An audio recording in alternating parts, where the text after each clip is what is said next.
SBI के तीसरे set का डिस्कशन आज है बउआ जी। और ये वीडियो डालने में मुझे एक दिन की देरी हो गई, इसके लिए बहुत बहुत सॉरी। कुछ पर्सनल प्रॉब्लम्स में मैं थोड़ा अभी बिज़ी हूँ, तो हो सकता है कि किसी किसी वीडियो में लेट हो एक दिन। तो आई होप आप सबका सपोर्ट मेरे साथ रहेगा। तो चलिए इस सेट को देखते हैं, ठीक है।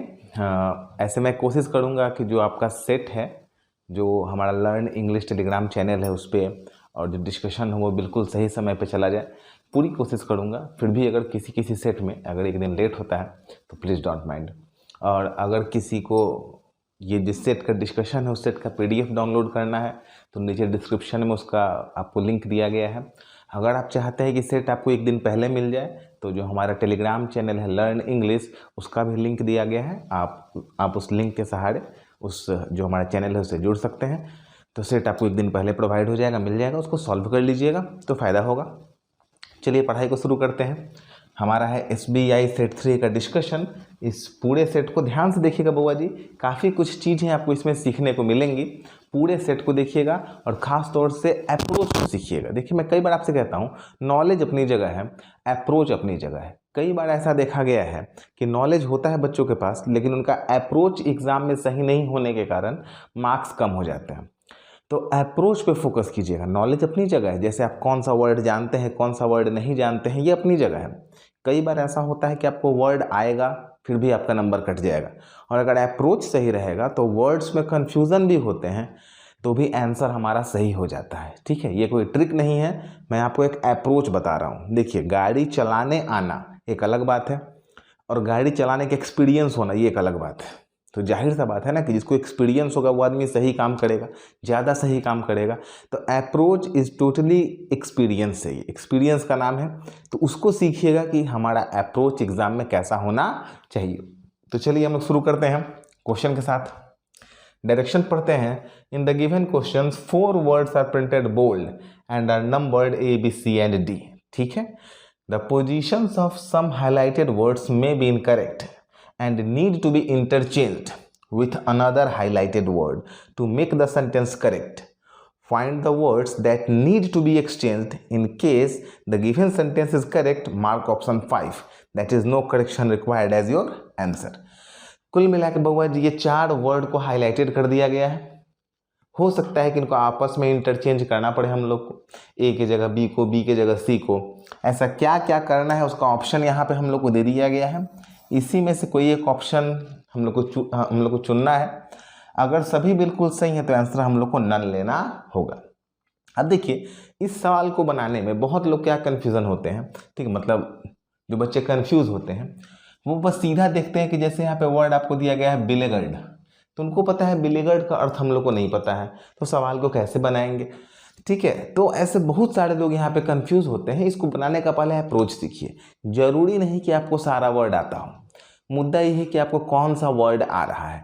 तो पहले ऑप्शन को मत देखिएगा, इसमें ऑप्शन बाद की बात है। जो समझना है ये देखिए बउआ जी, ये लिखा हुआ है द सुप्रीम कोर्ट, ये सब्जेक्ट है। इस सब्जेक्ट के बाद बउआ जी जो हैज़ लिखा है ये हेल्पिंग वर्ब है। उसके बाद जो बिलीगर्ड लिखा गया है ये मेन वर्ब है। उसके बाद जो आस्क्ड लिखा गया है ये भी मेन वर्ब है। बउआ जी एक वाक्य में 2 मेन वर्ब कभी नहीं आते हैं एक सब्जेक्ट के साथ। जैसे अगर एक सेंटेंस लिखा गया ही हैज़ टेकन, ध्यान से देखा जाएगा, ये एक सब्जेक्ट हो गया, ये हेल्पिंग वर्ब हो गया और ये मेन वर्ब हो गया। अब आप यहाँ पे क्या लिखेंगे बउआ जी, आप यहाँ पे नाउन लिखेंगे ना, यहाँ पे दूसरा वर्ब थोड़े ही आएगा। ही हैज़ टेकन लंच होगा, ही हैज़ टेकन ब्रेकफास्ट हो जाएगा, he has taken my pen हो जाएगा। यहाँ पे कोई दूसरा वर्ब नहीं आ सकता है। तो एक सब्जेक्ट के लिए एक ही वर्ब आता है, 2 वर्ब कभी नहीं आते हैं, याद रखा जाएगा। यहाँ पे दूसरा वर्ब अगर लिखिएगा तो ये गलत हो जाएगा। तो यहाँ पे एक मेन वर्ब और 2 मेन वर्ब, 2 मेन वर्ब तो नहीं हो सकते हैं। तो भाई क्या हो सकता है, तो अब देखा जाए, ये तो रेड कलर से लिखा है ना, ये तो बोल्ड है, इसको आप चेंज कर सकते हैं। ये तो चेंज नहीं कर सकते हैं, ये तो बिल्कुल चेंज नहीं होगा, बिल्कुल नहीं बदलेगा। तो अगर ये बिल्कुल नहीं बदलेगा बउआ जी, तो ध्यान से देखा जाएगा, बिल्कुल नहीं बदलेगा तो सेंटेंस ऐसा होना चाहिए ना, द सुप्रीम कोर्ट। मैं सुप्रीम कोर्ट को इससे लिख रहा हूँ, ध्यान से देखिएगा, हैज़। अच्छा, हैज़ के बाद यहाँ पे लिख दिया गया बउआ जी आस्क्ड। अच्छा, यहाँ पे खाली स्थान, मैंने ये जो बोल्ड लेटर था मैंने इसको यहाँ पे खाली स्थान ब्लैंक ले लिया। The supreme court has asked. अब इस बीच में क्या होगा, तो बउआ जी ये हेल्पिंग वर्ब है और ये मेन वर्ब है। हेल्पिंग वर्ब और मेन वर्ब के बीच में जब खाली स्थान हो जिंदगी में कभी भी, तो ग्रामर में एक ही पार्ट्स ऑफ स्पीच आ सकता है, वो कौन है, एडवर्ब। याद रखा जाएगा, हेल्पिंग वर्ब और मेन वर्ब के बीच में पूरे ग्रामर में एक ही पार्ट्स ऑफ स्पीच है जो आ सकता है, वो है एडवर्ब। जैसे जैसे ही इज जनरली एरोगेंट या कुछ भी ऐसा कुछ लिखेंगे, तो ये हेल्पिंग वर्ब और मेन वर्ब के बीच में आने वाला लाइन कौन होता है, जो शब्द होता है वो क्या होता है, एडवर्ब होता है। तो आपको बस यहाँ ढूंढना है कि जब यहाँ पे कोई एडवर्ब चाहिए तो ऑप्शन में एडवर्ब कौन सा है, ध्यान से देखेंगे। तो आपको पता है कि रिपोर्टेडली के अंत में एल वाई लगा है, किसी एडजेक्टिव के अंत में एल वाई लगा होता है तो क्या है, एडवर्ब है। अच्छा, कंप्लीटिंग तो एडवर्ब नहीं है और प्रोजेक्ट्स भी एडवर्ब नहीं है, तो इन सब में एक ही एडवर्ब कौन है, रिपोर्टेडली क्या है बउआ जी, एडवर्ब है। मतलब इस एडवर्ब को कहाँ होना चाहिए, यहाँ होना चाहिए। मतलब बी को कहाँ होना चाहिए, ए के जगह, तो बी ए के जगह जाएगा तो ए कहाँ आ जाएगा, बी के जगह आ जाएगा। तो आंसर क्या हो जाएगा, ए ऑब्लिक बी। मतलब ए और बी को इंटरचेंज करना होगा। समझ में आ गया कैसे बना, कंफर्टेबली हेल्पिंग वर्ब और मेन वर्ब के बीच में अगर कोई वर्ड रहेगा तो वो कौन होगा, एडवर्ब होगा। एडवर्ब कितना है सवाल में, एक ही एडवर्ब है, तो उसको वहाँ लेके जाएंगे और इस सब को यहाँ लेके आएंगे, सवाल बिल्कुल सही से बन जाएगा। चलिए अगले क्वेश्चन को देखते हैं, देखते हैं हम लोग को समझ में आता है या नहीं। अच्छा, इसको सवाल को ध्यान से देखा जाएगा। It will undermine the companies out, promoters could wilfully default. अच्छा देखिए इसको कैसे बनाएंगे, अप्रोच को देखा जाए। अब तो यहाँ पे तो ऐसा कुछ है नहीं, अगर यहाँ पे आप देखेंगे तो द के बाद कंपनीज लिखा है, नाउन है, ठीक है। विलफुली के बाद डिफॉल्ट लिखा है, बिल्कुल सही है, कोई दिक्कत नहीं है। यहाँ पे द के बाद गवर्नमेंट लिखा है, एकदम सही है। देयर के बाद क्रेडिट कल्चर लिखा है, मतलब सब पार्ट्स ऑफ स्पीच अपनी जगह सही है। जब पार्ट्स ऑफ स्पीच सही है तो अप्रोच क्या होगा, तो याद रखा जाए जब भी कभी सवाल में प्रीपोजिशन आ जाए, जैसे यहाँ पे आउट लिखा हुआ है, इस प्रीपोजिशन का रिलेशन इसके ठीक पहले आने वाले वर्ब से होना चाहिए। याद रखा जाएगा मैंने क्या बोला, जब भी वाक्य में कभी प्रीपोजिशन आ जाए उस प्रीपोजिशन का रिलेशन उसके पहले आने वाले वर्ब से होना चाहिए, और ये दोनों मिलके एक फ्रेजल वर्ब बनाएगा। जैसे कहीं अप आ गया तो पीछे देखिएगा गिव अप होना चाहिए, ठीक है। अगर यहाँ पीछे कम लिखा गया है तो कम अप नहीं होगा, गिव अप होता है, ठीक है। कम ऑन होता है, कम अप नहीं होता है, कम ऑन होता है, तो ऐसे मालूम चल जाएगा। अब देखा जाए आउट के पीछे कौन सा वर्ब है, अंडरमाइन। देखिए विल के बाद अंडरमाइन वर्ब है ना, तो अंडरमाइन आउट कोई वर्ड नहीं फिल हो रहा है। अच्छा कोई दूसरा वर्ब आपको दिख रहा है, ठीक है, कोई दूसरा वर्ब यहाँ पे मेन वर्ब। अच्छा कुड तो हेल्पिंग वर्ब है। अच्छा डिफॉल्ट आउट सूट नहीं कर रहा है, कोई और वर्ब। अच्छा यहाँ पे देखा जाए वुड के बाद बेल है, देखिए वर्ब कैसे ढूंढ रहे हैं, विल के बाद अंडरमाइन है तो अंडरमाइन आउट लगा लिए।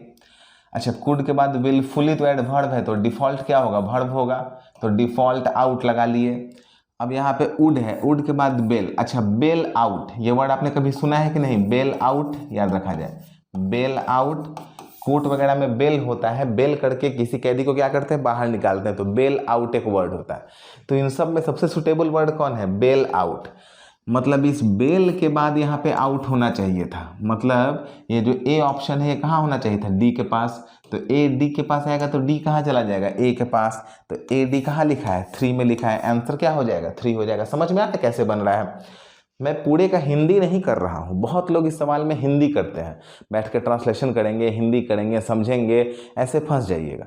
जो ग्रामर का नॉलेज है उसका इस्तेमाल किया जाए। बेल आउट वर्ड मैक्सिमम लोगों को पता होगा, नहीं पता होगा तो ये तो जानते होंगे कि कोर्ट में बेल मिलता है। कई बार हम लोग न्यूज़पेपर में पढ़ते हैं कि बेल खारिज हो गया, तो बेल खारिज हुआ मतलब क्या हुआ, वो आउट नहीं आएंगे। बेल मिल जाएगा तो क्या होंगे, आउट होंगे, तो बस बेल आउट लगाए, बन गया सवाल। क्लियर है। अगले क्वेश्चन को देखते हैं, ज़्यादा क्लियर हो जाएगा, ठीक है, ध्यान से देखा जाएगा।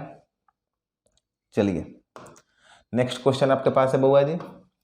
अच्छा देखिए इसको कितना ध्यान से बनेगा। अप्रोच पूरे का हिंदी करने की आवश्यकता नहीं है, बस नॉर्मल देखा जाए। अच्छा विल, विल के बाद वर्ब 1 चाहिए, है लिखा हुआ है। रियल एस्टेट रेगुलेट एंड, अच्छा टू के बाद बउआ जी यहाँ पे रेगुलेशन लिखा है, टू रेगुलेशन। अच्छा आपको भी पता है, ठीक है, यहाँ पे लिखा जाए ध्यान से, यहाँ पे लिखा हुआ है इन प्लेस टू खाली स्थान ट्रांजैक्शंस, ध्यान से देखा जाएगा टू खाली स्थान और यहाँ ट्रांजैक्शन है।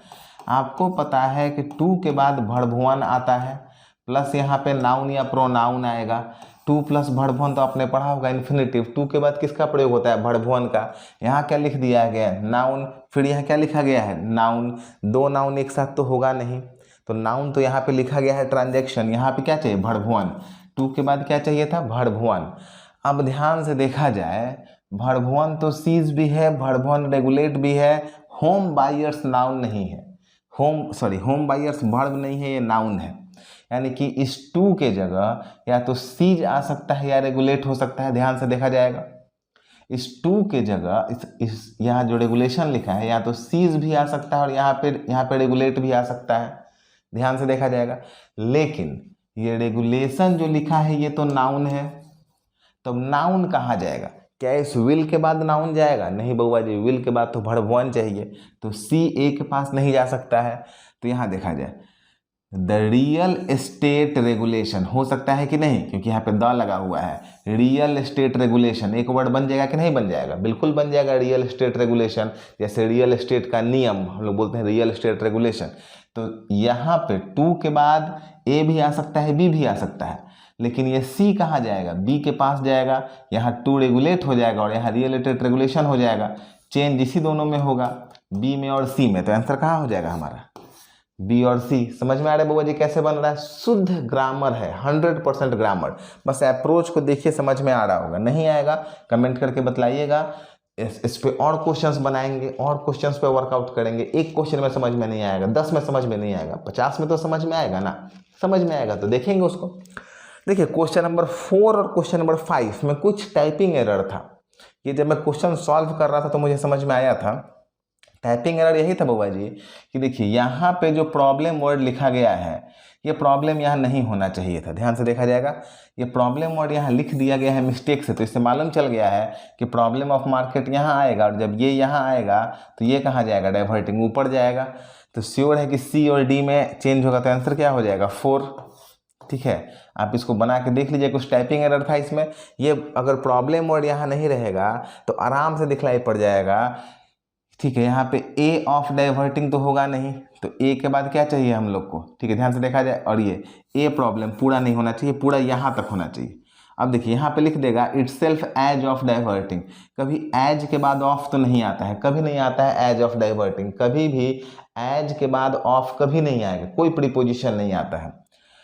तो एज के बाद ऑफ नहीं आएगा तो इसको हटाना होगा, तो एज के बाद क्या जाना होगा, ध्यान से देखा जाए तो एज के बाद यहाँ पे हो जाएगा as a problem. As a तो कई बार आता है, एज ए के बाद आर्टिकल होता है, तो इसका आंसर मैं सी डी लगा देता हूँ, क्योंकि क्वेश्चन में टाइपिंग एरर था। तो अगर किसी का गलत हुआ होगा तो कोई बात नहीं, अगले क्वेश्चन से थोड़ा सा मैं एरर पे ध्यान दे रहा हूँ, थोड़ा सा कोशिश करूंगा कि एरर फ्री क्वेश्चन जाए। इसमें भी कुछ एरर हो गया था बउआ जी, इसमें एरर ये हो गया है बउआ जी कि ये जो लिखा गया है, ठीक है ध्यान से देखा जाएगा, ये एन भी रेड कलर का होगा, एन भी एनिवर्सरी के साथ होगा। अब ध्यान से देखेंगे, building up an anniversary of independence, ठीक है एनिवर्सरी को बिल्ड थोड़े करते हैं, तो बिल्ड के बाद क्या हो जाएगा, building up that the report would, ठीक है that the report would.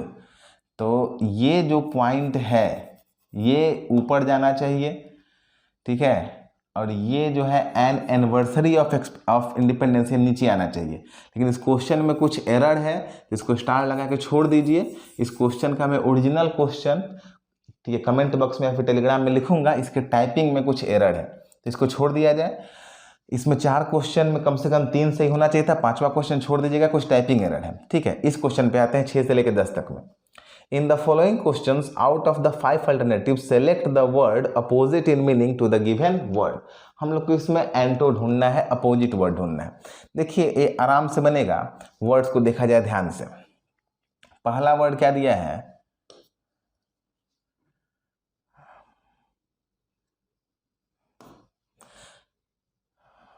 which of the following represent around or about a certain date? कुछ क्वेश्चन में फॉल्ट है, ये इस इंस्ट्रक्शन में कुछ दिक्कत है। जब यहाँ पे इंस्ट्रक्शन दे दिया गया तो ये इंस्ट्रक्शन कैसा है? ओके, मैं इसको सॉल्व करता हूँ, ध्यान से देखिएगा, ठीक है। There is some problem. Which of the following represent around or about a certain date? Which of the following, ध्यान से देखा जाएगा, around or about a certain date, इसका अर्थ क्या होता है? अब देखिए मैं आपको यहाँ पे वर्ड याद करवाता हूँ, इस वर्ड को याद कीजिएगा। बहुत लोग इस सवाल को छोड़ देंगे कि इसका तो हमें वर्ड ही याद नहीं है, तो कैसे याद करेंगे, वर्ड को समझा जाए। देखिए पहला वर्ड है फैबल। फैबल को आप याद कीजिएगा, फेल प्लस एबल। एबल यानी होता है सक्षम और फेल यानी आप जानते हैं असफल। तो फैबल, फेल प्लस एबल, फिर से याद रखिएगा, fail plus able, fail plus able. तो कौन फेल करने में सक्षम होता है? जो कमजोर होता है। तो बउआ जी इसका क्या हो जाएगा? वीकनेस, ठीक है, ध्यान से देखा जाएगा, बन गया वीकनेस। अच्छा, अगला वर्ड आपके पास है इंजाइल। दुनिया में जो वर्ड ईएन से बनता है इसका अर्थ होता है बंद, जैसे इनक्लोज्ड हो गया, इंसाइल हो गया, इनवेलप हो गया। तो इन दुनिया के जिस वर्ड में लगता है वो कहीं बंद को दिखलाता है। और यहाँ क्या पूछ रहा है? Around or about a certain date, मतलब लगभग वाला वर्ड पूछ रहा है। साइल का अर्थ होता है बिल्डिंग, इनसाइल का अर्थ होता है जो बिल्डिंग के अंदर बंद होता है। तो इनक्लोज्ड, इन अ साइल, साइल का अर्थ वो जो बिल्डिंग होता है, याद कर लीजिएगा।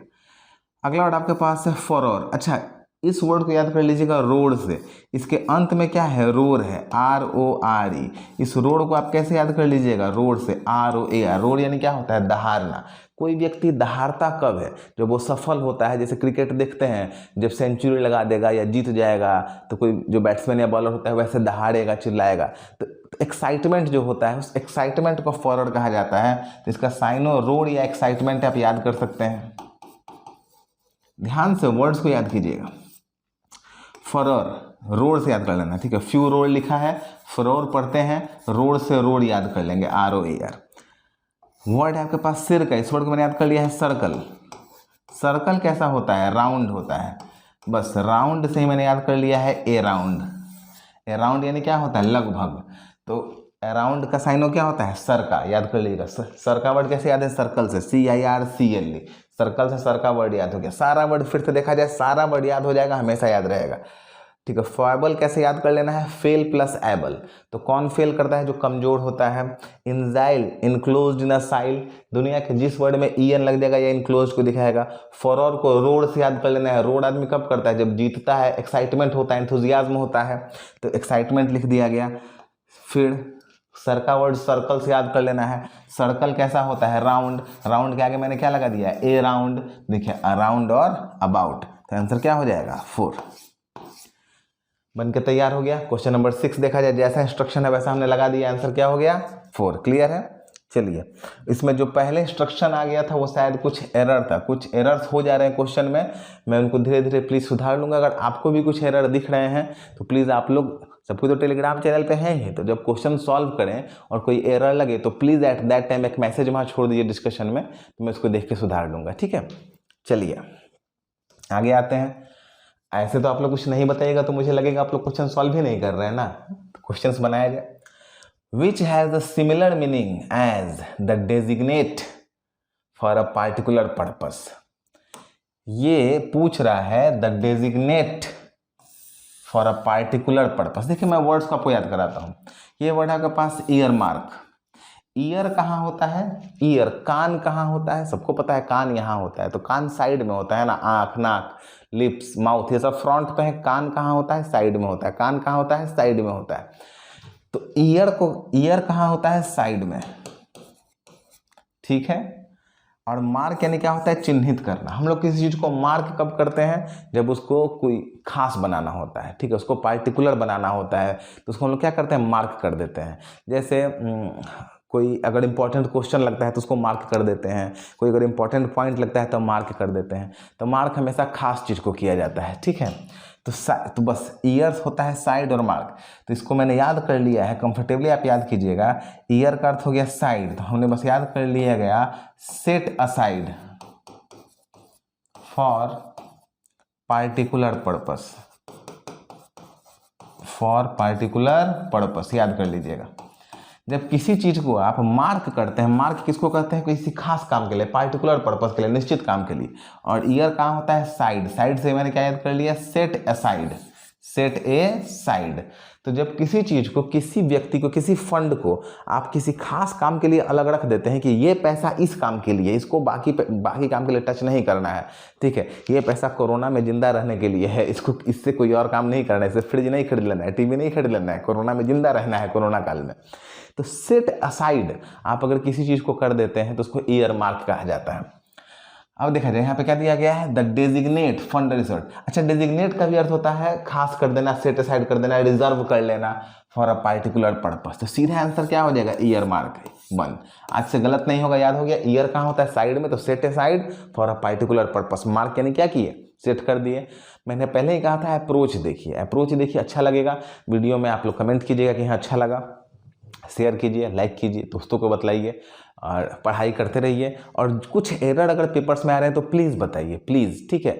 मैंने पहले कहा था कि हम लोग एक दूसरे के साथ मिल के काम करेंगे तो अच्छा रहेगा, ठीक है। एक्चुअली मैं पहली बार ऐसा कर रहा हूँ, पूरी 30 क्वेश्चन दे रहा हूँ, तो थोड़ा सा मैं क्वेश्चन जहाँ से पिक करता हूँ वहाँ कुछ कन्फ्यूज़न रह जाता है। तो प्लीज़ कुछ आप लोग सपोर्ट कीजिए, मैं धीरे धीरे इसको सुधार रहा हूँ, ठीक है। अब चलिए विथ होल्ड। विथ होल्ड का अर्थ, इसमें होल्ड लगा है, होल्ड का अर्थ क्या होता है, विथ होल्ड कंट्रोल में रखना, अपने हाथ में रखना। डाइवल का अर्थ होता है वो, ये रहस्य खोलना, याद रखिएगा। डाइवल का अर्थ क्या होता है, रहस्य खोलना या प्रकट करना या सामने लाना। ऑल तो ये सभी हो गया, तो इसका आंसर क्या हो जाएगा, ईयर मार्क। बाकी वर्ड तो आपको याद ही हो जाएंगे। विथ होल्ड का अर्थ होता है होल्ड, बस सीधा तौर पर याद कर लीजिए, विथ होल्ड का अर्थ क्या होता है, होल्ड। सारे वर्ड क्लियर हो गए। चलिए ईयर मार्क भी याद हो गया। वर्ड्स को याद करते चलिए, वर्ड्स ऐसा पढ़िए कि सेट में जितने वर्ड है सारे वर्ड याद हो जाए। In the following questions out of the 5 alternatives select the word similar in meaning to the given word. ठीक है, साइनो ढूंढना है बउआ जी। वर्ड आपके पास वर्ड है ऑब्सोलेसेंट। ये वर्ड बना है बउआ जी ऑब्सोलेट से। ऑब्सोलेट का बउआ जी अर्थ होता है आउटडेटेड, याद रखा जाएगा। ऑब्सोलेट होता है आउटडेटेड, जो पुराना हो गया, जो ऑब्सोलेट हो गया, उसी से बना वर्ड है ऑब्सोलेसेंट। ठीक है, उसी से वर्ड बना है। तो ऑब्सोलेट यानी होता है आउटडेटेड, जो गायब हो गया है, जो मार्केट से निकल गया है। तो उसको डिस्चार्ज तो नहीं कहते हैं, डिस्चार्ज तो होता है समाप्त हो जाता है। जैसे बैटरी डिस्चार्ज हो जाता है, बैटरी आउटडेटेड थोड़ी होता है, बैटरी डिस्चार्ज होता है। तो डिस्चार्ज का अर्थ होता है खत्म हो जाना, थक जाना। ठीक है, ये तो नहीं होगा। लाइवली होता है जीवंत, इसका तो इससे कोई रिश्ता नहीं, हमको साइनो चाहिए। मोरिबंड होता है बउआ जी मृत प्राय, याद रखा जाए, मृत प्राय। मृत प्राय होता है मरणशील, जो कि मरा नहीं है लेकिन मरणशील हो गया। जैसे नहीं होता है, जैसे कोई अब एगो 95, 96, 97, 98 साल के कोई बुजुर्ग व्यक्ति हैं, अब उनसे कोई काम नहीं हो रहा है, कुछ ठीक से चल भी नहीं पाते हैं, तो हम लोग क्या बोलेंगे, मोरिबंड है, मृत प्राय है। ठीक है, जैसे अभी के डेट में कुछ चीज़ होंगे जो मार्केट से गायब होने लगता है, तो धीरे धीरे वो मिलना बंद हो जाएगा, हम लोग को क्या बोलेंगे, मोरिबंड है, मृत प्राय है। जैसे बताइए कि अब मार्केट में अभी के डेट में, ठीक है, आप अगर ध्यान से देखिएगा, ठीक है, किसी मार्केट को, तो जो आउटडेटेड फ़ोन्स हैं वो मोरिबंड है, मृत प्राय हैं, ऑब्सोलेट हो गए हैं, आउटडेटेड हो गए हैं। ठीक है, अब कौन खरीदता है वो वाला, ठीक है, सिंगल सिम का फ़ोन। चलिए हम बात करते हैं। चलिए डुअल सिम का फ़ोन तो अभी बार फ़ोन अभी भी आता है, सिंगल सिम का फ़ोन अब क्या है, मार्केट से आउटडेटेड है। ऐसा फ़ोन बहुत ही कम मिलता है जिसमें सिंगल सिम लगे। छोटे फ़ोन भी आते हैं तो डुअल सिम वाले फ़ोन आते हैं, तो वो क्या हो गए, ऑब्सोलेट हो गए। उसको मोरिबंड भी कह सकते हैं, वो मृत प्राय है, वो बचने वाला नहीं। तो ये वर्ड इसे काफ़ी जुड़ा हुआ लग रहा है। एस्केप का वो अर्थ होता है बच के निकलना या बचना। तो जाहिर सा बात है कि ऑब्सोलेसेंट का साइनो क्या हो जाएगा, मोरिबंड यानी मृत प्राय। तो इसका आंसर क्या हो जाएगा, 3। वर्ड याद कर लीजिएगा। उम्मीद करते हैं काफ़ी लोगों का सही हुआ होगा ये। चलिए अगले क्वेश्चन पे आते हैं। एब्सटेन। एब्सटेन का बउआ जी अर्थ होता है परहेज। ये सब वो बेसिक वर्ड है जो आप लोग को याद होना चाहिए। एब्सटेन का अर्थ क्या होता है बउआ जी, परहेज, परहेज होता है। ठीक है, चलिए एंड्योर का अर्थ होता है बउआ जी बर्दाश्त करना, याद रखा जाए, एंड्योरेंस, बर्दाश्त करना। ठीक है, अच्छा डेसिस्ट, देखिए वर्ड याद रखिए, वर्ड याद रखा जाए डेसिस्ट। डेसिस्ट वर्ड को याद रखिएगा। एक वर्ड होता है इंसिस्ट। इंसिस्ट बउआ जी होता है किसी चीज पे जोर देना, इंसिस्ट, उस पे जाना कि ये काम होगा। अब उस चीज से दूर हटेंगे तो क्या हो जाएगा, इसका उल्टा डिसिस्ट, याद रखा जाए। इसका जो अपोजिट होता है, जो एंटो होता है, वो क्या होता है, डेसिस्ट, याद रखिएगा। इंसिस्ट उस चीज पे जोर देंगे, डेसिस्ट उस चीज से दूर हटेंगे। तो दूर हटने को क्या कहते हैं, परहेज कहते हैं ना हिंदी भाषा में। तो इसका साइनो क्या हो जाएगा, डेसिस्ट हो जाएगा, बहुत प्रबल संभावना है। ठीक है, ये इसका एंटो होता है इंसिस्ट का। डिसमे, अच्छा डिसमे वर्ड याद करना आसान है। ये जो मई है हमारा, ठीक है, जो मई चल रहा है। तो बोला जा रहा है कि मई में कोरोना का पीक आना भी बाकी है। तो याद रखिए कि आप याद कर लीजिए 20 मई, ये जो 2021 का 20 मई है, ये क्या है हमारे लिए बहुत ही खतरनाक, बहुत ही बुरा, बहुत ही बर्बाद करने वाला आने वाला है। तो इसका अर्थ ही होता है बर्बाद, खराब, ठीक है, घटिया, खत्म। तो डिस में वर्ड याद कर लीजिएगा 20 मई से, 20 मई ऑफ 2021। और प्रिजर्व यानी होता है वो जी संरक्षित रखना। तो उम्मीद करते हैं सारा वर्ड याद हो गया होगा। इंड्योर और प्रिजर्व बहुत कॉमन से वर्ड है। डेसिस्ट भी मैंने आपको इंसिस्ट से याद करा दिया, इंसिस्ट कैंटो है। और डिसमे वर्ड 20 मई से याद हो गया। उम्मीद करता हूँ ये वर्ड्स आप लोग को याद हो गए होंगे। चलिए अगले क्वेश्चन पे आते हैं बउआ जी। In the following questions out of the 5 alternative select the word similar in meaning to the given word or phrase. अच्छा ठीक है, इसका हम लोग को वर्ड ढूंढना है। Guided by one sense of duty, मतलब कर्तव्य। अच्छा, सेंस ऑफ ड्यूटी का अर्थ क्या होता है? कर्तव्य। आपको जो सेंस है इसका यहाँ पे वन वर्ड आपको ढूंढना है। तो कॉन्सेंटियस का अर्थ क्या होता है? कॉन्सेंटियस, कॉन्साइंस होता है इनर वाल, जो अंदर से आवाज आती है, जो आत्मा की आवाज आती है, उसको कॉन्साइंस कहा जाता है। तो कॉन्सेंटियस जो आत्मा की आवाज आएगी, इसका साइनो हो सकता है, इसका अर्थ ही हो सकता है। अच्छा, सर्कम इवेंट का तो अर्थ होता है अवॉइड, याद रखा जाएगा। सर्कम इवेंट, सर्कम का अर्थ होता है गोल गोल, तो किसी बात को गोल गोल बोलना है, अवॉइड करना। एमनीशिया होता है भूलने की बीमारी, ठीक है, भूलने की बीमारी, जो गजनी में था उसको। और गैगल वर्ड को याद कर लीजिएगा गार्गल से। जब आप गार्गल करते हैं, आजकल तो कोरोना में लोग खूब कर रहे हैं गार्गल, ऐसे करके ग ऐसे करते हैं तो बहुत आवाज़ निकलता है ग ग ग ग। तो गैगल वर्ड गार्गल से याद कर लेना है नॉइज। नॉइज यानी क्या होता है? शोरगुल। तो इसका शोरगुल से कोई रिश्ता नहीं, इसका भूलने की बीमारी से कोई रिश्ता नहीं, इसका अवॉइड से कोई रिश्ता नहीं है। लेकिन हाँ, इसका इनर वाल से, कर्तव्य से, अंदर की आवाज़ से रिश्ता है। तो आंसर क्या हो जाएगा? कॉन्सेंटियस यानी कर्तव्य। आंसर हो जाएगा 1। क्लियर है? चलिए वर्ड्स याद कर लीजिएगा। गैगल याद हो गया होगा मेरे ख्याल से। वर्ड्स याद करते चलिए। जो वर्ड्स मैं जैसे याद करवा रहा हूँ और क्वेश्चन पे जैसे अप्रोच कर रहा हूँ, वो दोनों बहुत ज़्यादा इंपॉर्टेंट है। और डिस्कशन पूरा देखिए, क्वेश्चंस को सॉल्व कीजिए, डिस्कशन पूरा देखिए, ठीक है। Read each of the sentences to find out whether there is any error in it. The error, if any, will be in one part of the sentence. The number of this part is your answer. If there is no error, mark option 5 as your answer. Common error है बउआ जी, देखा जाए कहाँ पे गलती है। Many of us fail in love, ठीक है, बहुत लोग को प्यार होता है। With reading, ठीक है, पढ़ने से, स्केचिंग करने से, ठीक है, staring at a space, आकाश में देखते रहने से। Music and making things because we had the opportunity to get bored.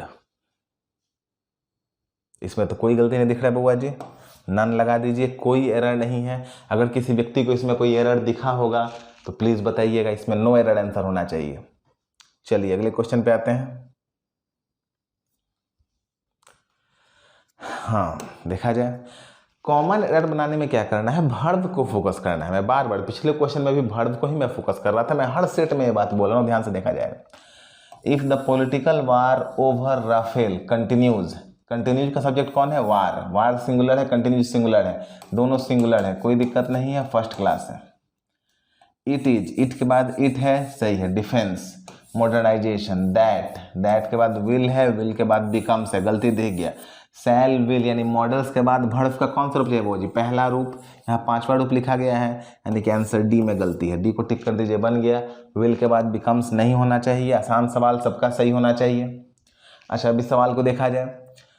We has been, अच्छा इससे आसान सवाल हो सकता है कभी? वी के साथ हैज लगता है कि हैव लगता है? हैव लगता है। सेक्शन ए कहाँ लिखा है बउआ जी? तीसरा में। तो आंसर क्या हो गया? तीसरा, सेक्शन ए। क्लियर है? चलिए इस सवाल को देखा जाए। इफ द डिस्पेंडेंट्स फाइंड, चलिए डिस्पेंडेंट्स प्लूरल है, फाइंड प्लूरल है, दोनों प्लूरल है, कोई दिक्कत नहीं है। The mediation teams solution unacceptable, ठीक है। The court could find itself caught in a partition wrangle, ठीक है, ओवर फेथ्स। अच्छा बउआ जी आसान सवाल, देखिए सवाल में सब कुछ सही है, आप गौर कीजिए। फाइंड जो आपने लिखा था प्रेजेंट में, सिंगुलर प्लूरल किस में लिखा जाता है? प्रेजेंट में। कुड है पास्ट में, कॉट है पास्ट में। ध्यान से देखा जाए, इस पे एक क्वेश्चन पहले भी आ चुका है, जब मैंने बतलाया था उस सेट में, मुझे सेट नंबर याद नहीं आ रहा है, पिछला वीडियो देखिएगा तो ध्यान में रहेगा। अगर वाक्य में 3 वर्ब हैं, 2 वर्ब पास्ट में है, 1 वर्ब प्रेजेंट में है, तो प्रेजेंट वाले को किस में रखना है? पास्ट में। ये शुद्ध टाइप है क्वेश्चन का। तो बउआ जी देखा जाए, कुड पास्ट में है और कॉट पास्ट में है, दोनों जब पास्ट में है तो फाइंड की जगह क्या हो जाएगा बउआ जी? फाउंड हो जाएगा। क्या हो जाएगा? फाउंड। गलती किस में है? ए में। ए कहाँ लिखा है? तीसरा में। बन गया कंफर्टेबली। सिर्फ वर्ब को देखिएगा तो बहुत क्वेश्चन बन जाएगा, ठीक है। और सारे डिस्कशन के वीडियो आप देखेंगे ना तो और फायदा होगा। मैं जो पहले भी सेट देता था 12-12, 13-13 क्वेश्चन का, उसकी भी वीडियोज़ को देखा जाए। सारा क्वेश्चन तो अवेलेबल है जो हमारा टेलीग्राम चैनल है वहाँ, तो उसको भी सारे वीडियोज को देखिए। 4-5-6 वीडियोस देखेंगे तो आप गौर से देखेंगे कि कुछ ही नियम होता है जिस पे क्वेश्चन बनाया जाता है। उन नियमों को ध्यान से सीख लेंगे, सवाल तो बनने ही लगेगा। चलिए क्वेश्चन को देखा जाए बुआ जी। The court is not a dump for naughty problems that politicians. अच्छा ध्यान से देखा जाए सवाल को। The court is not, court के बाद इज लगा है। द पॉलिटिशियंस क्रिएट, पॉलिटिशियंस देखिए प्लूरल है तो क्रिएट भी प्लूरल है, कोई दिक्कत नहीं है। एंड देन फेल, ठीक है। To resolve, it should prioritise its reputation for impartially vis-a-vis fates. No error बुआ जी, नन। जब सारा वर्ब सब्जेक्ट सही है तो कोई एरर नहीं है, कोई दाग इसमें नहीं है। अगर किसी को कुछ एरर लगा होगा तो प्लीज़ कमेंट करके पूछिएगा या मैसेज करके पूछिएगा। पूछना आपका मौलिक अधिकार है, बताना मेरा मौलिक अधिकार है, ठीक है। सवाल को बनाइए, सबसे इंपॉर्टेंट है सवाल को बनाना, सवाल पे डिस्कस करना। डिस्कशन का अर्थ होता है अप्रोच। आप मेरा अप्रोच देखिए, मैं आपका अप्रोच देखता हूँ, ठीक है, तभी ना फायदा होगा बउआ जी। चलिए, in the following passage some of the words have been left out, each of which is indicated by a number. Find the suitable word from the options given against each number and fill up the blanks with appropriate words to make the paragraph meaningful।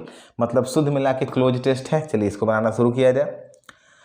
चलिए 17 number, ध्यान से देखा। पहले 16 number देखिए बुआ जी, पूरा नहीं पढ़ना है, पूरा पढ़िएगा तो पढ़ते रह जाइएगा, परेशान हो जाइएगा। अप्रोच देखिए इसको कैसे बनाना है। बुआ जी यहाँ लिखा है दिस इज ए, सॉरी ध्यान से देखा जाएगा। यहाँ बुआ जी लिखा है दिस इज ए के बाद खाली स्थान है। अच्छा, ए के बाद खाली स्थान है तो यहाँ पे क्या भरना चाहिए बुआ जी? नाउन भरना चाहिए। याद रखा जाए क्या क्या आ सकता है आर्टिकल के बाद। आर्टिकल के बाद या तो नाउन आ सकता है, या बउआ जी वर्ब का पहला रूप आ सकता है, या बउआ जी एडजेक्टिव आ सकता है। याद से रखा जाएगा 3 चीज आर्टिकल के बाद आ सकता है, या तो नाउन या वर्ब का पहला रूप। अगर वर्ब का पहला रूप भी अगर आर्टिकल के बाद आ जाता है तो नाउन की तरह काम करता है, या एक बेसिक एडजेक्टिव। देखिए एडजेक्टिव 3 तरह का होता है। एक एडजेक्टिव होता है जो वर्ब का तीसरा और वर्ब का चौथा रूप दोनों एडजेक्टिव की तरह काम करता है, वो नहीं। बेसिक एडजेक्टिव जो जन्म से एडजेक्टिव है तो वो भी नाउन का काम करता है। जैसे I am the best, I am the best में द के बाद बेस्ट आया कि नहीं आया? तो आर्टिकल कभी भी आ जाए, इस पॉइंट को कहीं लिख भी लीजिएगा तो फायदा करेगा। तो नाउन वर्ब वन एडजेक्टिव हम लोग को चाहिए। क्वेश्चन में देख लेते हैं बउआ जी क्या है, जरा ध्यान से देखा जाएगा। पहला ऑप्शन है बउआ जी ऑल, दूसरा ऑप्शन है रिलैक्सिंग। रिलैक्सिंग तो वर्ब का चौथा रूप है, कभी आंसर नहीं होगा। सूथिंग, सूथिंग भी वर्ब का चौथा रूप है, कभी आंसर नहीं होगा, ठीक है। अगला वर्ड आपके पास है पैलिएटिव, अंत में आई भी ई है तो ये एडजेक्टिव है। जो लोग थोड़ा सा पहले का पढ़ाई किए होंगे उनको याद होगा, जिस वर्ड के अंत में एल हो गया, आई सी हो गया, ओ यू एस हो गया, आई भी ई हो गया, फुल हो गया, या लेस हो गया, या एबल हो गया, या ईबल हो गया। आ रहा है कैमरा में? ये सारे क्या होते हैं? एडजेक्टिव होते हैं। क्या होते हैं? एडजेक्टिव। ये एबल है ए बी एल ई, ये ईबल है आई बी एल ई, ये लेस है, ये फुल है, ये आई भी ई, ये ओ यू एस, आई सी और एल। ये किसी शब्द के अंत में होता है तो वो एडजेक्टिव होते हैं। तो इसमें आई भी ई लिखा हुआ है बउआ जी, तो ये क्या है? एडजेक्टिव है। तो ऑल आंसर होगा नहीं, नन आंसर होगा नहीं, आंसर क्या हो जाएगा? फोर्थ, यानी कि एडजेक्टिव। तो सीधे तौर पर यहाँ पे आंसर क्या हो जाएगा? फोर्थ। बन गया बउआ जी, आंसर क्या हो जाएगा? 4, ठीक है। पैलिएटिव। अब देखिए आपको भले ही पैलिएटिव का अर्थ नहीं पता था लेकिन ग्रामर पता था तो बना दिए, ये अगर पता था तो बना दिए। तो पैलिएटिव का अर्थ क्या होता है? पैलिएटिव का अर्थ होता है, ठीक है, कम करने वाला, मिटिगेट, ठीक है, लिख लीजिएगा। पैलिएटिव का अर्थ होता है मिटिगेट, शांत करने वाला। एक दवा भी आता है, एक ड्रग भी आता है जो कि दर्द को कम कर देता है, उसको हम लोग कहते हैं पैलिएटिव ड्रग। चीज़ों को जो शांत कर दे, जो दर्द को कम कर दे। बन गया सवाल। सवाल के अप्रोच को देखिए बउआ जी, अच्छा लगेगा, ठीक है। चलिए अभी सवाल को देखा जाए। देखा जाए कैसे बनेगा, पहले क्वेश्चन को देखते हैं। हम लोग को पोजी पढ़ना है 17 नंबर। यहाँ पे दिया गया है calls for dash growth in non farm sector. तो ग्रोथ तो बउआ जी पॉजिटिव वर्ड है, ध्यान से देखा जाएगा। ग्रोथ बउआ जी क्या है, सॉरी, ग्रोथ बउआ जी क्या है, पॉजिटिव वर्ड है। तो यहाँ पे पॉजिटिव वर्ड चाहिए। तब देखते हैं एक्सटेंसिव पॉजिटिव वर्ड है, vigorous पॉजिटिव वर्ड है, हरास, हरास का अर्थ क्या होता है, हम लोग कहते हैं हरासमेंट लग गया, परेशान, निगेटिव वर्ड है। तो ये तो कभी आंसर नहीं होगा बउआ जी, थोड़ा सा कैमरा एंगल को सही कर ले, ठीक। हरास तो निगेटिव वर्ड है, ये आंसर नहीं होगा। ऑल नहीं होगा क्योंकि ये निगेटिव वर्ड है। अब देखते हैं या तो एक्सटेंसिव होगा या vigorous होगा। यहाँ पे बहुत लोग को कंफ्यूजन होगा बउआ जी, ध्यान से देखा जाएगा। एक्सटेंसिव ग्रोथ या फिर vigorous ग्रोथ। vigorous यानी होता है हष्ट पुष्ट, vigor। एक्सटेंसिव यानी होता है बृहद। तो एक्सटेंसिव होता है जब कोई भी चीज़ 4, 5, 6 सेक्टर में होता है, एक्सटेंट बहुत दूर तक फैला हुआ। इसमें तो एक सेक्टर लिख दिया है, इन नॉन फार्म सेक्टर्स। तो जब एक ही सेक्टर लिख दिया है, नॉन फार्म सेक्टर्स अलग कर दिया है, तो एक्सटेंसिव से बेहतर कौन रहेगा बउआ जी, vigorous रहेगा। ये सेंस की बात है। तो इसका आंसर क्या हो जाएगा 2। वैसे भी ग्रोथ क्या होता है, vigorous होता है, और जो प्रभाव होता है वो क्या होता है, एक्सटेंसिव होता है, याद रखा जाएगा। इफेक्ट हमेशा एक्सटेंसिव होता है, जो कि बहुत दूर तक दिखाई पड़ता है। इफेक्ट, ग्रोथ कैसा होता है, vigorous होता है। vigorous होता है हष्ट पुष्ट, अच्छा ग्रोथ दिखाई पड़ना चाहिए। आंसर 2 हो जाएगा। क्लियर है। चलिए अगले क्वेश्चन पे आते हैं 18। ध्यान से देखा जाएगा। फार्म गेट, गेट देखिए बन जाएगा, सवाल को देखा जाए कैसे बनेगा। देखिए 18 हम लोग को यहाँ चाहिए, दिया हुआ है। ध्यान से देखा जाए क्या पढ़ना है, मैं बिल्कुल वही लाइन पढ़ रहा हूं जो हम लोग को बनाना है, ठीक है। Huge gap between the dash price and the price consumer play. Dash price, ध्यान से देखा जाए तो कौन सा प्राइस, तो गेट प्राइस, फार्म गेट या गेट। अच्छा गेट प्राइस, जैसे गेट पास होता है वैसे ही क्या होता है, गेट प्राइस होता है। जैसे गेट पास होता है वैसे ही क्या होता है, गेट प्राइस होता है। जो हम लोग शुरुआत में जिसका जो पैसा, जैसे जो चीज़ कंपनी से निकलता है तो जो प्राइस होता है उसको गेट प्राइस कहा जाता है। तो यहाँ तो गेट बिल्कुल सूट कर रहा है, लेकिन एक वर्ड यहाँ पे फार्म गेट, ध्यान से देखा जाएगा, हल्का सा ध्यान से देखा जाएगा 18 नंबर में। तो यहाँ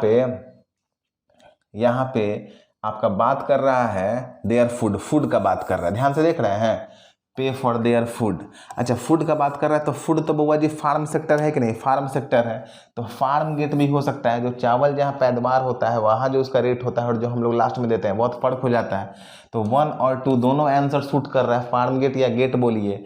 तो अब कंडोन का अर्थ होता है, ठीक है, जो सही नहीं होता है, जो सपोर्टिव नहीं होता है। कॉन्डोन, जैसे आई हैव नेवर कॉन्डोन्ड वायलेंस, सही होने के बाद भी जिसका सपोर्ट नहीं किया जाता है, अनुचित के सेंस में आता है। तो ये तीनों वर्ड यहाँ सूट कर रहे हैं। तीनों में अगर आपको कॉन्डोन का अर्थ नहीं भी पता है तो टेंशन मत लीजिए, फार्म गेट हो ही जाएगा क्योंकि फार्म की बात हो रहा है, और गेट प्राइस हो ही जाएगा। तो आंसर क्या लगा दीजिएगा, ऑल लगा दीजिएगा, तो सेफ हो जाएंगे क्योंकि दो आंसर तो सूट कर ही रहा है।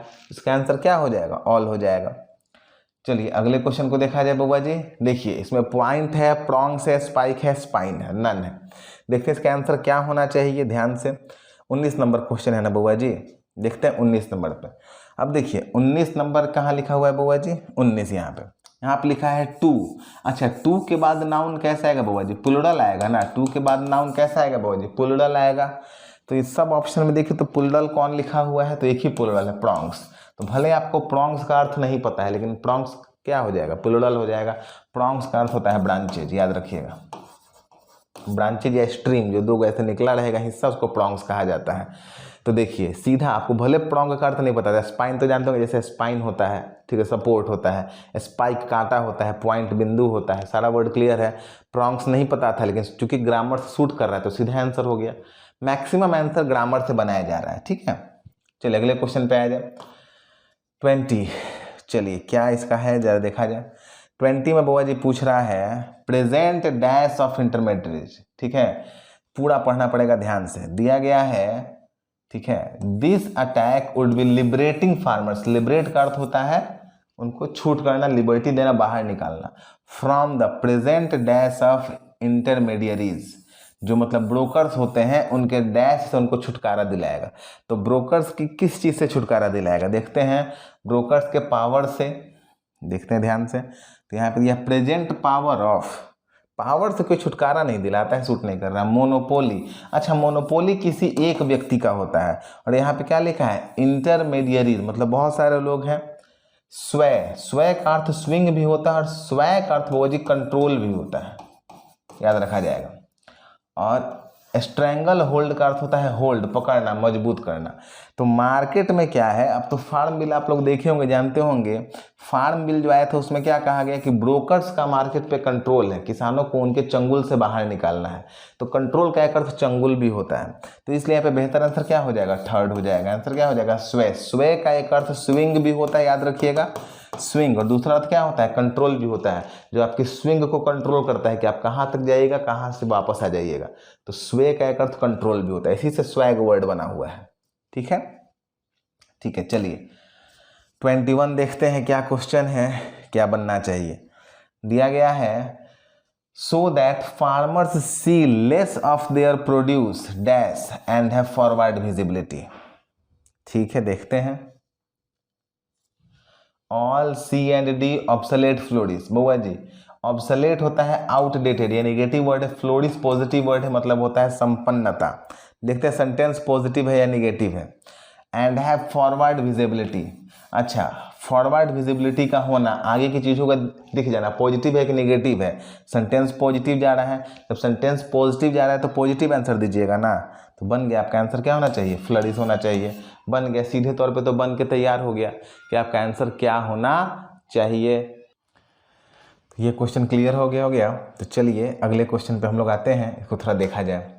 23 to 26 क्या है बउआ जी, in each of the questions given below an idioms phrase is given in bold which is then followed by 5 options which then try to decipher its meaning as used in the sentence. Choose the option which give the meaning of the phrase. मतलब idioms और phrase को बनाना है। चलिए पहला word हमारे पास आता है कप ऑफ जो। ठीक है, ये जो इडियम्स है बउआ जी, ये आपको ध्यान में आएगा, मैं आपको समझाता हूँ। ये इडियम्स आपको ध्यान में आएगा। एक व्यक्ति थे जोसेफ डैनियल्स। ठीक है, जोसेफ डैनियल ने 1914 में 1914 में यूएस नेवी में, जो यूएस नेवी है, तो 1914 में यूएस नेवी जो है, तो यूएस नेवी के वार शिप पे, जो शिप है उस पे यूएस डैनियल, जो कि उस समय के जो चीफ सेक्रेटरी थे नेवी के, उन्होंने शिप पे अल्कोहल का यूज बंद कर दिया। अब अल्कोहल का यूज बंद होने से जो सबसे स्ट्रॉन्ग ड्रिंक जो बच गया, वो बच गया बउआ जी कॉफ़ी। तो उस समय जब लोग वहाँ पे कॉफ़ी मांगना होता था, तो उनके सख्त निर्णय को, ठीक है, ध्यान में रखते हुए लोग मांगते थे cup of joe. May I have a cup of joe, जो कि जो साहब ने अलाउ किया है। तो उसी समय से एक ट्रेंड चल गया कप ऑफ जो बोलने के लिए कप ऑफ कॉफ़ी के लिए। तो याद रखिएगा, जोसेफ डैनियल के नाम पे कप ऑफ जो आया है, जिनके रेजिन में यूएस नेवी में 1914 में, और तभी ये फ्रेज आया था। कॉफ़ी जो सबसे स्ट्रॉन्ग ड्रिंक बच गई थी, इसलिए इसको कप ऑफ जो कहा जाता है। इसीलिए बहुत लोग इसको कप ऑफ टी लिख देते हैं, लेकिन नहीं होता है, ये कप ऑफ कॉफ़ी ही होता है। क्लियर है? तो इसका आंसर 2 हो जाएगा। चलिए याद रखिएगा। अच्छा, ये सब तो कंफर्टेबली बन जाएगा। A fool and his money are soon parted. मूर्ख के हाथ में पैसा होगा तो जल्दी ही उससे निकल जाता है। क्यों? इसका बेसिक अर्थ होता है केयरलेस को सेंस में दिखाने के लिए, केयरलेसनेस के लिए। सारे ऑप्शंस को पढ़ेंगे तो जब से क्लोज ऑप्शन आएगा वो यही होगा। Someone acting foolish can easily lose his और हर मनी ड्यू टू केयरलेसनेस। तो फुलिश रहेगा तो पैसा निकल ही जाएगा। तो आंसर शुड बी 1। सब लोगों का सही भी हुआ होगा। किसी का कोई और आंसर आया होगा तो जरूर बताइएगा बउआ जी, उस पर फिर मैं आपको समझाऊंगा। Back to the drawing board. Actually जब एक बार आप कहीं जाते हैं, वहाँ से असफल हो जाते हैं, वापस आते हैं, फिर उस चीज़ पे जाते हैं, तो उसको back to the drawing board कहा जाता है। Back to the drawing board. अब देखिएगा, तो फिर से स्टार्ट करने के लिए बेहतर अर्थ क्या हो जाएगा? To start from the beginning after getting failed. तो आंसर क्या हो जाएगा? वैसे भी बैक आदमी कब होता है? जब एक बार वापस आता है फिर जाता है तो बैक कहा जाता है ना। तो आंसर 1 हो जाएगा। आंसर मैच कर लीजिएगा, बताइएगा भी जरूर। 26, don't give up the day job. दिन का जॉब खत्म होना, ध्यान से देखा जाएगा, दिन का जॉब खत्म होना। तो दिन के जॉब खत्म होने के लिए याद करने वाला चीज है टू एंड द प्रोसीडिंग्स, उस दिन का जो प्रोसेस है, जो उस दिन का प्रोसीडिंग्स है, उसको समाप्त करना। आंसर शुड बी 2 हो जाएगा। कुछ फ्रेजेज को आपको याद भी कर लेना होगा, कुछ तो क्लासरूम में भी याद करवाए जाते हैं, और कुछ को जैसे मैं पैटर्न सेंस से बना रहा हूँ वो याद कर लीजिएगा। जैसे कप ऑफ जो हो गया, उसका थोड़ा सा जोसेफ नाम से याद कर लीजिएगा, जोसेफ डैनियल से, तो जल्दी याद हो जाएगा। तो ऐसे करके कुछ क्वेश्चंस बनाते बनाते भी याद हो जाते हैं। चलिए 27, in each of the following sentences there is a blank space below each such sentences there are 4 options with 1 word each. Fill up the blank with the word that makes the sentence grammatically and contextually correct. If none of the words is a correct fit for the blank, mark 5 as your answer choice. देखते हैं बहुआ जी, देखिए इसमें answer क्या होगा, ध्यान से देखा जाएगा। यहाँ पे दिया है but such indirect relief is not sufficient for India's dash rural distress. मतलब जो डिस्ट्रेस है वो बहुत ज़्यादा है, क्योंकि इनडायरेक्ट रिलीफ पर्याप्त नहीं है। तो ज़्यादा के लिए पहला वर्ड होता है इंट्रेंच्ड। इंट्रेंच्ड का अर्थ होता है डिग या फिर एक्सकैवेट, बहुत गड्ढा खोद के अंदर डाल देना। तो कोई डिस्ट्रेस, कोई परेशानी बहुत गड्ढा खोदे हुए बहुत जड़ तक है, तो ये आंसर हो सकता है। रूटेड वर्ड नहीं होता, अगर यहाँ पे बउआ जी डीप रूटेड होता तो ये आंसर में यहाँ पे ले लेता, India's deep rooted rural distress, जो कि बहुत जड़ तक है। सिर्फ रूटेड से काम नहीं चलता है, सिर्फ रूटेड मजबूती को दिखलाता है, डीप रूटेड अंदर तक को दिखलाता है। और फिक्स चूंकि पॉजिटिव वर्ड है और यहाँ पे सेंटेंस नेगेटिव है, तो पॉजिटिव वर्ड का इस्तेमाल नहीं करेंगे।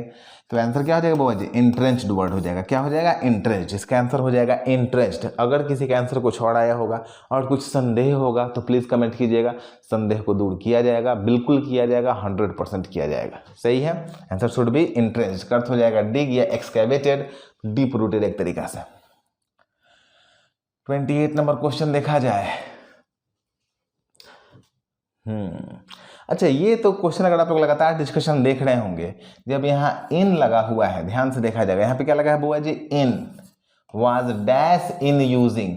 तो जाहिर सी बात है कि वांटेड इन होता नहीं है, इंक्लाइंड इन होता नहीं है, एक ही वर्ड क्या होता है, इंटरेस्टेड इन होता है। तो आंसर क्या हो जाएगा, 4। कई बार जब मैं आपको जिरंड भी पढ़ा रहा था तो मैंने वहाँ पे चर्चा किया था इंटरेस्टेड इन, तो जिरंड वाले वीडियो में भी है, एक और डिस्कशन वीडियो में आया था, तो इन को देखते ही मैंने इंटरेस्टेड वर्ड लगा दिया था। ध्यान से देखा जाएगा, वांटेड इन होता नहीं है, इंक्लाइंड इन होता नहीं, तो क्या हो जाएगा, इंटरेस्टेड इन यूजिंग। तो पूरा पढ़ने की आवश्यकता ही नहीं है, सीधा आंसर यहाँ से ले लेंगे, बन जाएगा। जब प्रीपोजिशन होता है तो वर्ब प्रीपोजिशन कॉम्बिनेशन से बनाया जाता है। शुरुआत के क्वेश्चन में बेल्ड आउट भी ऐसे ही बनाया गया था, यहाँ भी इन देख के इंटरेस्टेड लगा दिया गया। तो प्रीपोजिशन और वर्ब का रिलेशन बहुत फायदा करता है। 29 देखिए कैसे बनेगा, ये थोड़ा सा अच्छा क्वेश्चन है बउआ जी। US fed dash inclination. Fed का बहुत अर्थ होता है फेडरल रिजर्व। फेडरल रिजर्व जो जैसे हमारे यहाँ का आरबीआई होता है, वैसे यूएस में फेडरल बैंक है, तो फेडरल रिजर्व को कहा जाता है यूएस फेड। और इंक्लाइनेशन जो बढ़ोतरी होता है, तो याद रखा जाएगा, जब इंटरेस्ट का बढ़ोतरी होता है या किसी तरह का फिनेंशियल टर्म की बढ़ोतरी को दिखाना होता है, किसी भी तरह के फिनेंशियल टर्म की बढ़ोतरी को दिखाना होता है, तो जो सबसे बेहतर वर्ड होता है ग्रामर में वो वर्ड है डोविश। याद रखा जाएगा, डोविश ग्रोथ या डोविश इंक्लाइनेशन। कभी भी अगर किसी फिनेंशियल टर्म में जो पैसा या इंटरेस्ट की बढ़ोतरी को दिखाना होगा, तो बेसिक वर्ड हमारे पास क्या होता है, डोविश। डोविश का भी अर्थ होता है मजबूती के साथ या फिर तेजी से बढ़ना। तो डोविश फिनांस को दिखाने के लिए सबसे बेहतर वर्ड है, इसीलिए यहाँ पे सूटेड या बेस्ट, क्योंकि बेस्ट तो नहीं, क्योंकि इसके आगे द लगना चाहिए, तो the US fades best inclination suit नहीं करेगा। इंक्लिनेशन बेस्ट क्या होता है कि उससे आगे नहीं होगा, तो जितना ग्रोथ पे आज कोई इकोनॉमी है उससे अच्छा ना कल होगा, ऐसा उम्मीद किया जाता है, तो बेस्ट तो नहीं होगा, सूटेड हो सकता था। लेकिन सबसे बेहतर वर्ड कौन सा होता है, डोविश। आंसर हमारा क्या हो जाएगा, डोविश। याद रखा जाएगा, डोविश वर्ड डव से याद कर लीजिएगा। डव साबुन क्या होता है, बहुत ही अच्छा होता है, बहुत ही सुंदर होता है। तो जब भी किसी, और थोड़ा सा महंगा भी आता है, मतलब आमतौर पर तो महंगा ही आता है, जो हम लोग लाइफ बॉय वगैरह लगाते हैं उससे तो महंगा ही आता है। तो जो डोविश होता है वो थोड़ा सा जब महंगाई को दिखाना होता है या जब किसी फिनांस रिलेटेड चीज़ को दिखाना होता है, तो सबसे बेस्ट वर्ड है। डव से याद कर लीजिएगा, डोविश याद हो जाएगा। Answer should be 3rd। ये क्वेश्चन बहुत इंपॉर्टेंट है, कभी भी अगर फिनांस की चर्चा आ जाए तो डोविश वर्ड बहुत इंपॉर्टेंट वर्ड होता है। क्लियर है। 30 पे आते हैं। देखिए कितना आराम से बनेगा ये। For US president Donald Trump's dash flexing. यहाँ पे जो फ्लेक्सिंग है बउआ जी याद रखा जाएगा, यहाँ पे फ्लेक्सिंग का बउआ जी अर्थ है रिजिडिटी, याद रखा जाएगा। यहाँ पे फ्लेक्सिंग का अर्थ है rigidity. Of America's super power muscle over friend and foe alike. ध्यान से देखा जाएगा, फ्रे वर्ड को याद आप कर लीजिएगा फ्राई से, ये होता है वर्न आउट, खत्म, थका हुआ, टूटा हुआ। रैंकर का अर्थ होता है इनमिटी, याद रख लीजिएगा, इनमिटी, जिसको देख के ही आप भाग जाए, जो आपका दुश्मन होगा, रैंकर, ठीक है, रैंकर, जिसको देख के भाग जाए, इनमिटी। फ्लेक्सिबल होता है, जो फ्लेक्सिबल होता है लचीला, और कैप्रिसियस होता है विमिस्कल,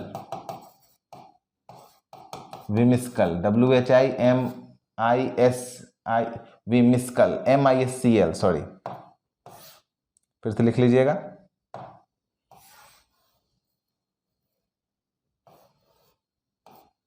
चलिए लिखिएगा, विमिस्कल, WHIM, विमिस्कल, ISCL, विमिस्कल। विमिस्कल यानी होता है हास्यपद, ध्यान से देखा जाएगा। तो इस पूरे लाइन को पढ़ने की बहुत आवश्यकता नहीं, बस आप यहाँ से देखा जाए, over friend and foe alike, ध्यान से देखा जाएगा। अगर कोई फ्रेंड यानी होता है मित्र और फो यानी होता है शत्रु, कोई मित्र और शत्रु से एक जैसा बिहेव कर रहा है तो उस आदमी को क्या कहेंगे, कैप्रिसियस ही ना कहेंगे, हास्यपद, मूर्खतापूर्ण। तो आंसर क्या हो जाएगा यहाँ पे, कैप्रिसियस। सेंस बेस्ड आंसर क्या हो जाएगा, फोर्थ, बन के तैयार हो गया।